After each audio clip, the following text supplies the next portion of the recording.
วันที่8กรกฎาคม2026นี้อยู่ที่โรงแรมจำปาสักแกลนนครปักเซห้องการคณะกรรมการส่งเสริมและคุ้มครองการลงทุนแขวงจำปาสักได้จัดพิธีเซ็นบทบันทึกความเข้าใจ MOU ว่าด้วยการศึกษาสำรวจความเป็นไปได้ในการลงทุนพัฒนาปลูกแมคคาเดเมียและกาแฟ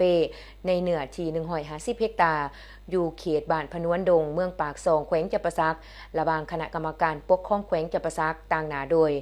ห้องการคณะกรรมการส่งเสริมและคุ้มครองการลงทุนแขวงกับบริษัทกาเฟอาราบิก้าบริษัทบริเวณปากซองจำกัดผู้เดียว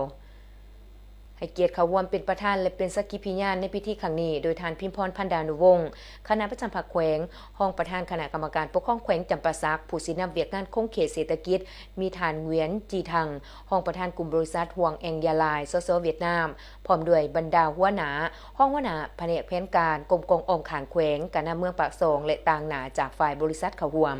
การลงนามบทบันทึกความเข้าใจในครั้งนี้ต่างหน้าให้แก่คณะกรรมการปกครองแขวงจำปาสักเมนทานปริญญาเอกกรการคำมาวงศ์หัวหน้าของการคณะกรรมการส่งเสริมและคุ้มครองการลงทุนแขวงซึ่งลงนามร่วมกับ2บริษัทคือทานเหวียนดิงหุง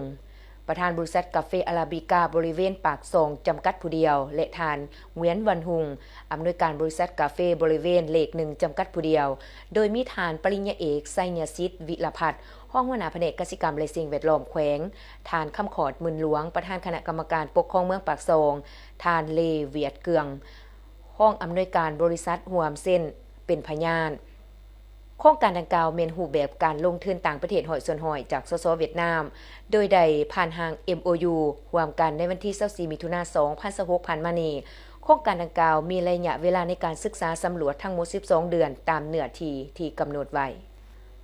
ในระยะการจัดตั้งปฏิบัติ MOU ทางผู้ลงทุนจะได้ดำเนินการศึกษาสำรวจความเป็นไปได้ทางด้านเศรษฐกิจเทคนิค